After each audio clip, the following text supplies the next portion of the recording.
একাদশ শ্রেণীর দর্শন বিষয়ের যে সিলেবাস, তার কি প্রশ্ন পড়বে, কি উত্তর কেমনভাবে করবে এবং কোন অধ্যায় থেকে কত পড়বে, সেটা আজ আলোচনা করছি। দর্শন বিষয়ের প্রথম যে প্রশ্ন, প্রথম সেমিস্টার, সেই সেমিস্টারের প্রশ্নগুলো একটু। দর্শন প্রথম সেমিস্টারের সিলেবাস, ইউনিট 1 এর 7টা অধ্যায় এবং ইউনিট 2 2টো অধ্যায়। ইউনিট 2 যে 7টা অধ্যায়, প্রথম সেমিস্টারের প্রথম ইউনিটের প্রথম অধ্যায় আছে দর্শন শব্দের অর্থ, ভারতীয় দর্শন সম্প্রদায়ের শ্রেণীবিভাগ, জ্ঞান লাভের 6টি পদ্ধতি, চার্বাক কর্তৃক অনুমান প্রমাণ খণ্ডন, ন্যায়সম্মত প্রত্যেকের লক্ষণ, নির্বিকল্পক ও সবিকল্পক প্রত্যেকের পার্থক্য,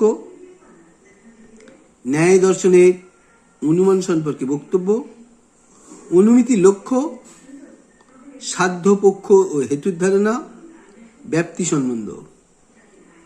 আর ইউনিট 2তে আছে অর্থাৎ পাশ্চাত্য দর্শনের যে 2টো অধ্যায়, দর্শনের শাখা সমূহ, জ্ঞানের উৎপত্তি সম্পর্কে অভিজ্ঞতাবাদ অর্থাৎ লক বাগলে হিউমের মতবাদ, এবং বুদ্ধিবাদ অর্থাৎ ডেকার্ট, স্পিনোজা, লাইবনিজ।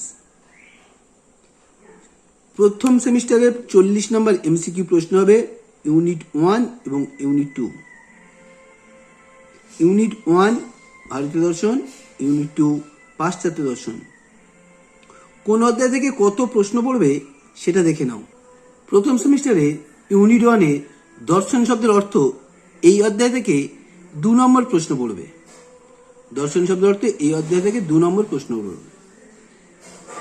ইউনিট 1-এ দ্বিতীয় অধ্যায় ভারতীয় দর্শন সম্প্রদায়গুলোই শ্রেণীবিভাগ, এখান থেকেও 3 নম্বর প্রশ্ন পড়বে।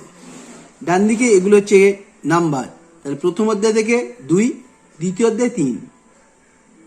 তৃতীয় অধ্যায় জ্ঞান লাভের 6টি পদ্ধতি এবং প্রমাণ সম্পর্কে ভারতীয় তথ্যসমূহ।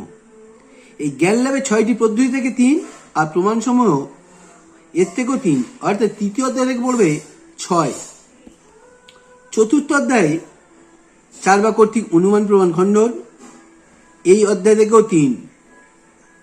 পঞ্চম অধ্যায় ন্যায়সম্মত প্রত্যেকের লক্ষণ, এই অধ্যায় থেকেও 3।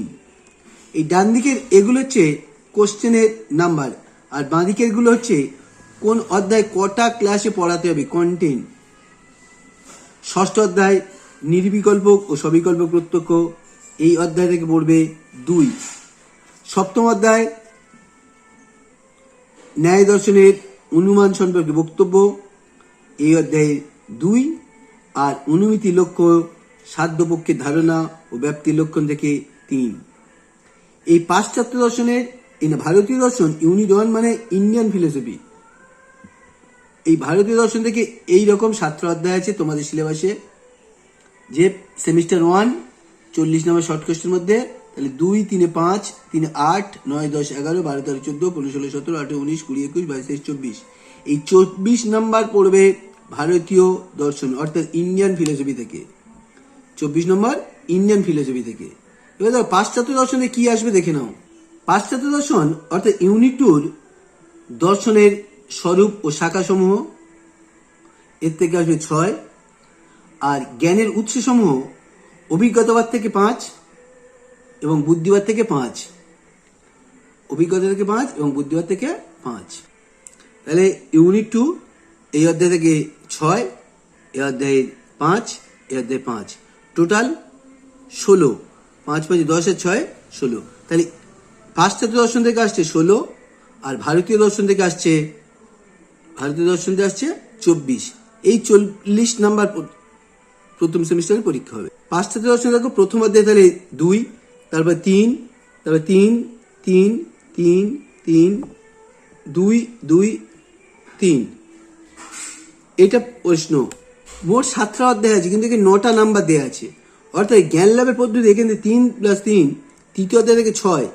আর ন্যায় দর্শন অনুমানের বক্তব্য এই অধ্যায় থেকে 5, অনুমান থেকে 2, অনুমিতি লক্ষ্য, সাধ্যপক্ষ, হেতু আর ব্যাপ্তি লক্ষণ থেকে 3, টোটাল হচ্ছে গিয়ে 5। এই ভারত দর্শন এই 24 পড়বে, আর ওদিকে পাশ্চাত্য দর্শন থেকে পড়বে 16। এক নজরে তাহলে দেখে নাও, ইন্ডিয়ান ফিলোসফি 24 আর ওয়েস্টার্ন ফিলোসফি 16, টোটাল 40 নম্বর পরীক্ষায় প্রশ্ন হবে। 40 নম্বর কেমন হবে? সব এমসিকিউ। কোশ্চেন প্যাটার্ন কেমন হবে সে সম্বন্ধে একটু দেখো। এইটা পর্ষদের নোটিফিকেশন, প্রত্যেকটা সাবজেক্টের এই 7 রকম প্রশ্ন হবে, যে fill in the blanks, column matching, এটা ডায়াগ্রাম বেস প্রশ্ন, রিঅ্যারেঞ্জ প্রশ্ন, true false, case base question. তবে এগুলো সব সাবজেক্টে হতে পারে, না হতে পারে। এই 7টা আইটেম আছে প্রশ্ন প্যাটার্নের। কেমন প্রশ্ন? একটা ফিলোসফি দেখে নাও। ফিলোসফির এইরকম ভাবে প্রশ্ন দিলেও দিতে পারে, নিউট্রিশনে এইরকম প্রশ্ন দিলেও দিতে পারে, যে একটা কারণ দিয়ে দিল, একটা দাবি দিয়ে দিল, বলছে কারণ এবং দাবি উভয় সত্য, কারণ দাবি সঠিক ব্যাখ্যা। আবার বলছে কারণ ও দাবি সত্য, কারণ দাবি সঠিক ব্যাখ্যা নয়। আবার বলছে কারণ সত্য, দাবি সত্য নয়, কারণ সত্য নয়, দাবি সত্য। এইভাবে প্রশ্ন হলেও হতে পারে। আর একটা ফিলোসফির এইরকম ডায়াগ্রাম বেস প্রশ্ন হতে পারে। কিরকম প্রশ্ন হবে এর পরের ভিডিওতে আলোচনা হবে। এখন যারা আমার চ্যানেলটিকে লাইক সাবস্ক্রাইব করেনি অবশ্যই করে নেবে।